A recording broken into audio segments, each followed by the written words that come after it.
الصلاۃ والسلام علیکم یا رسول اللہ صلی اللہ علیہ یا محمد صلی اللہ علیہ وسلم۔ ناظرین السلام علیکم ورحمۃ اللہ وبرکاتہ۔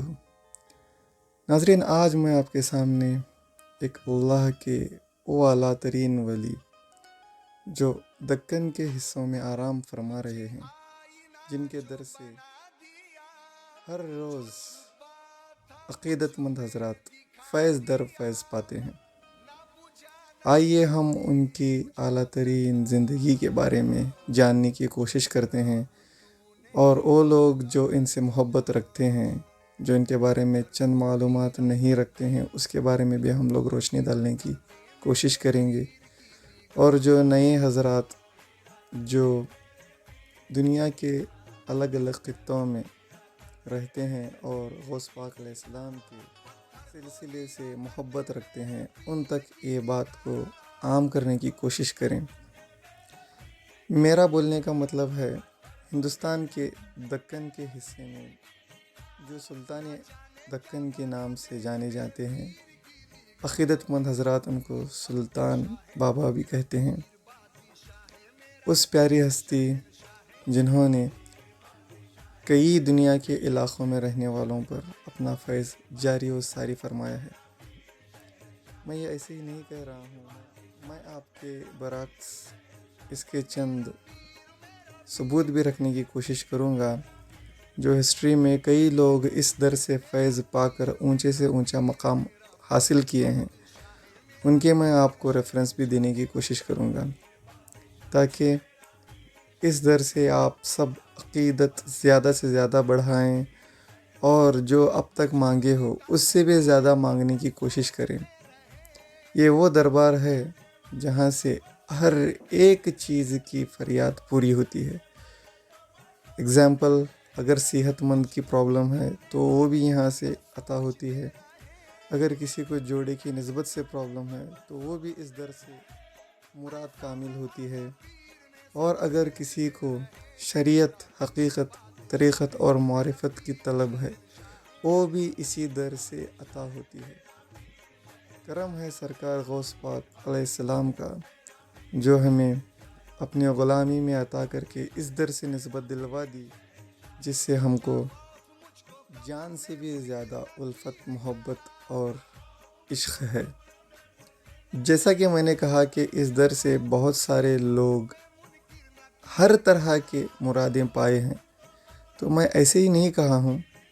ایک واقعہ میں آپ سے کہنا چاہوں گا جو آج بھی ہسٹری کے ساتھ اسی ایریے کے ایک علاقے میں موجود ہے۔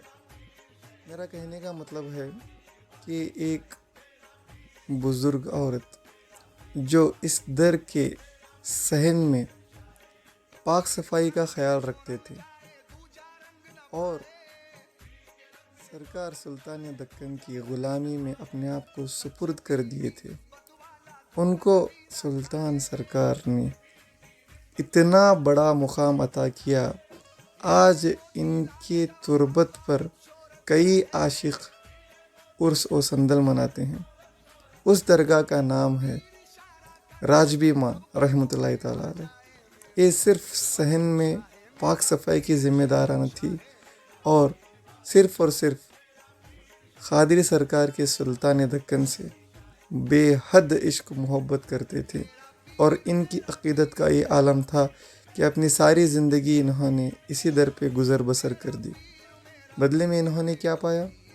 ایسی فنا فی اللہ کی زندگی پائی جو دنیا سے گزر کے بھی دنیا میں یہ باقی ہیں، عاشقوں کے دلوں میں، اور ان کے در سے بھی کئی عقیدت مند فیض پاتے ہیں۔ ان کی درگاہ شریف کا مقام جو ہے کمڈولی میں ہے، جو ہلگر شریف سے غالباً 20 کلومیٹر کے آس پاس مقیم ہے۔ تو اور ایک میں بہت مشہور ہستی جو اس در سے فیض پائے ہیں، ان کا نام آپ کے برعکس رکھوں گا، جسے لوگ سسنار شریف کے نام سے جانتے ہیں۔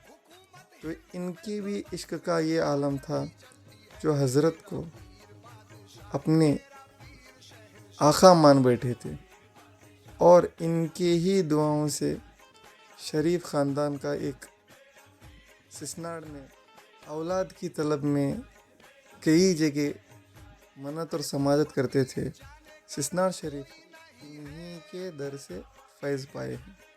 وہ بات الگ ہے کہ یہاں پہ جو مقیم حضرات ہیں ان کی زبان کنڑا تھی، اور کنڑا ایک لینگویج ہے، نہ کہ کنڑا بات کرنے والوں سے ہم لوگ غیر مذہب کی نظر سے دیکھتے ہیں۔ چند لوگوں کا ماننا ہوتا ہے کہ یہ غیر مذہب وغیرہ بھی بولتے ہیں تھوڑے لوگ، جن کا عقیدہ اولیاء کرام کے اوپر نہیں ہوتا، لیکن عقیدت مند اور عاشقان اولیاء سسنار شریف کو بھی ایک ولی کامل مانتے ہیں، اور ہر برس ان کا بھی عرس عالی شان طور پر ہوتا ہے۔ یہاں تک کہ سسنار شریف اجا نے اپنے روایتوں میں بھی قادری سرکار کے سلطان دکن رحمۃ اللہ علیہ کی تعریف و توصیف بیان کی ہے۔ تو میں ایسے ہی اگر ایک کے بعد بیان کرتے جاؤں تو یہ سلسلہ ختم نہیں ہوگا کہ سرکار قادری سرکار کے یہ سلطان جو دکن میں مقیم ہیں، ان کی فیض کتنوں پر ہوئی ہے۔ تو آپ یہ سوچ کر اپنی زندگی بھی سنوار سکتے ہیں کہ آپ کو صرف دنیائی خزانہ چاہیے یا آخرت کا بھی خزانہ چاہیے۔ یہ تھا چند جھلکیاں جو دنیا کے اندر اہدنا الصراط المستقیم صراط الذین انعمت علیہم کی آیت پہ عمل کر کے اس راستے پر چل کے جن پر اللہ سبحانہ تعالیٰ کا انعام عطا ہوا ہے، تو اس راستے پر چل کے ان دو ہستیوں نے اپنی فنا فی اللہ کی منزل کو پالی، اور دنیا سے گزر جانے کے بعد میں بھی وہ اپنے اپنے روضہ مبارک میں موجود ہیں، جو اللہ سبحانہ تعالیٰ کی توصیف و ثنا کر رہے ہیں۔ یہ تھی چند جھلکیاں۔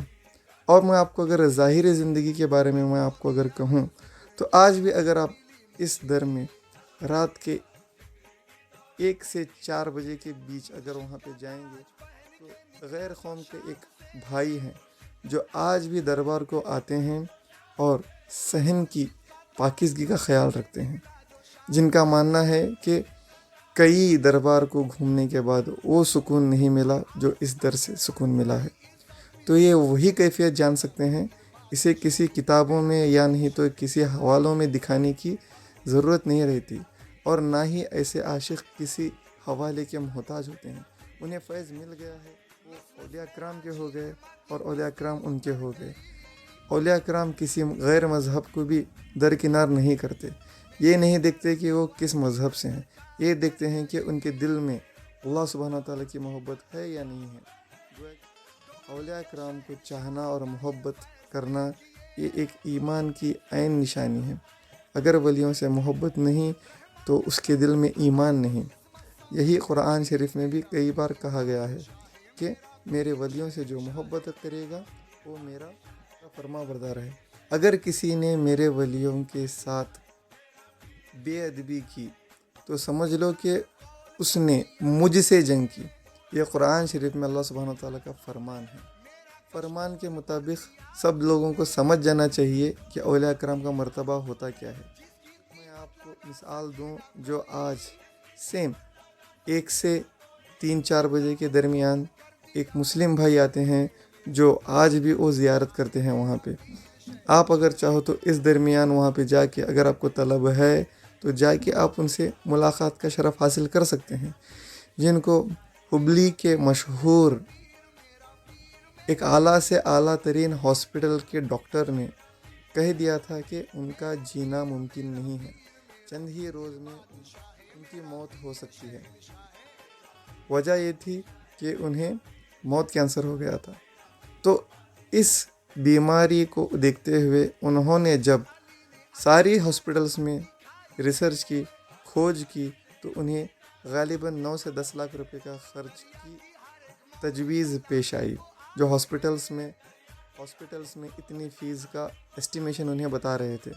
تو وہ تھے غریب گھر کے، تو انہوں نے اتنے زیادہ اماؤنٹ کو اکٹھا کرنا ممکن نہیں سمجھا، اور اپنے آپ کو یہ ٹھان لیا کہ میں مر ہی جاؤں گا، اور انہوں نے ایک نیک نیت کی، مرنا تو ہے ہی، کیوں نہ کسی ایک اولیاء کرام کے دربار پہ اپنی زندگی کو کے آخری لمحات کو میں گزر کر دوں، کیوں نہ میں اپنی آپ کی غلامی کو اس اعلیٰ ترین ہستی کے در پہ گزار دوں جو قادری سرکار کے دکن کے سلطان ہیں۔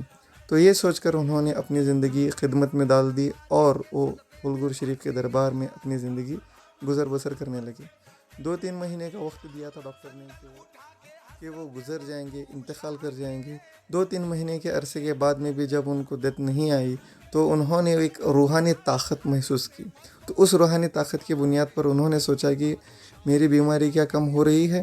تو دوبارہ سے انہوں نے جب جا کے ہاسپٹل میں ریسرچ کیا تو ڈاکٹر خود ان کو پہچاننے سے انکار کر دیے۔ انہوں نے ڈاکٹرز نے کہا کہ وہ بندہ تو تم ہو ہی نہیں، ایسے کیسے ریکور ہو سکتے ہو؟ کیا آپ کا آپریشن ہوا ہے؟ کیسے آپ آرام ہو گئے ہو؟ تو انہوں نے کہا کہ یہ میرے پیارے ولی جو سلطان دکن ہیں، جو قادری سرکار کے دکن کے سلطان بنے آرام فرما رہے ہیں پھول شریف کی سرزمین پر، یہ ان کی عطا اور عنایت ہے۔ یہ ریسنٹ ہسٹری ہے جو میں نے آپ کو 2 ہسٹری انفارمیشن بتا دی کہ دنیا سے گزرنے کے بعد میں بھی 2 اعلیٰ ترین ہستی انہی کے صدقے اپنے مقام اور عروج للہیت کو پا چکے ہیں، اور 2 عظیم ترین ہستی جو آج بھی دربار میں پریکٹیکلی موجود ہیں۔ آپ چاہیں تو جا کے ریسرچ کر سکتے ہیں۔ سسناڑ میں یہ درگاہ مقیم ہے اور کمڈولی میں وہ درگاہ بھی مقیم ہے جس کا میں نے تذکرہ کیا۔ اور اس کے علاوہ اگر آپ جو آج کی زندگی میں موجود ہیں ان دونوں شخص کو بھی آپ جا کر مل سکتے ہیں۔ ویسے تو ایسے شفا پانے والے کئی لوگ وہاں پہ ملتے ہیں، میں نے آپ کو پرٹیکولر ٹائم بتایا ہے جو روز آتے ہیں، تو آپ جا کر اس لمحات میں ان کا انتظار کیجئے اگر آپ پریکٹیکلی پروف چاہتے ہیں، یا نہیں تو آپ اللہ سبحانہ و تعالیٰ کی آیتوں پر، قرآن شریف کی آیتوں پر بھروسہ کیجئے۔ اگر آپ اس آیت پہ ایمان لاتے ہوئے اگر آپ اس دربار پہ اور رحمۃ اللہ علیہ کی غلامی میں خود کو سپرد کر دیں گے تو اس آیت کا فیض آپ کو مل جائے گا۔ وہ کون سی آیت ہے؟ لا تقنطوا من رحمت اللہ، کہ اللہ سبحانہ وتعالیٰ کی رحمت سے مایوس نہ ہونا۔ اگر آپ اللہ سبحانہ وتعالیٰ کی رحمت پہ بھروسہ کر کے اگر آپ الذین یؤمنون بالغیب، غیب کی باتوں پر بلائنڈلی ایمان لا رہے ہو جس کا پروف موجود ہے، تو آپ کو انشاءاللہ روز حشر وہی مقام سلطان دکن قادری سرکار ان کے صدقے میں آپ کو شفا یابی عطا ہوگی، دنیا میں اور آخرت میں اونچے سے اونچا مقام ملے گا۔ یہ تھی چند ہسٹری جو حال ہی میں ہو رہی ہیں جس کا تذکرہ میں نے آپ کے سامنے رکھا۔ اس کے علاوہ اگلے نشست میں، اگلے پارٹ میں آپ کو سرکار قادری سرکار کے ہسٹری سے متعلق چند معلومات پیش کرنے کی کوشش کروں گا۔ امید ہے کہ آپ جیسے اس صدقات سے متاثر ہوئے ہیں تو ان کی ہسٹری بھی جاننے کے لیے آپ بے قرار رہیں گے۔ انشاءاللہ یہ کہتے ہوئے میں آپ سے اجازت چاہتا ہوں۔ صرف اور صرف میں آپ سے بس اتنا چاہتا ہوں کہ اہل بیت سے محبت رکھیے، اولیاء کرام سے محبت رکھیے، تاکہ آپ سب کی آخرت بہت عمدہ ہو، اچھی ہو۔ یہ کہتے ہوئے میں آپ سے اجازت چاہتا ہوں۔ جزاک اللہ خیر۔ السلام علیکم ورحمۃ اللہ وبرکاتہ۔